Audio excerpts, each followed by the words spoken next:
அப்பாவை புடிச்சிட்டேன். அப்பா பிடிச்சான், அவனை பிடிக்கடா, போங்கடா.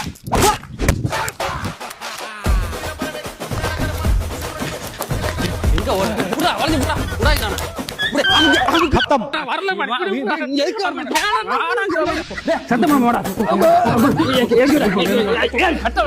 என்ன யார் நீங்களா? என்ன ஆச்சு?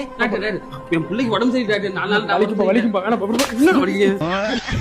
நாள் உடம்பு சரியில்லை. ஊசி போடணும் இங்க ஓடி ஓடிறான் டாக்டர். இவனுக்கு ஏதாவது ஊசி போட்டு குணப்படுத்து டாக்டர்.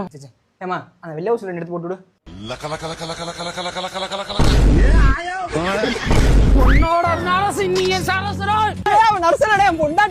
ஐயோ அப்பனை மிஞ்சி புள்ள சொல்லுவாங்க, சரியா போச்சு. ஐயோ அண்ணங்கிற நரசை எடுத்து ஓடுறான்டா. பிடிக்கடா பிடிக்கடா பிடிக்கடா. இப்படியும் நடக்கும் என்று எவருக்கு இங்கே தெரியும்? அந்த இறைவன் போடும் விடுகதைக்கு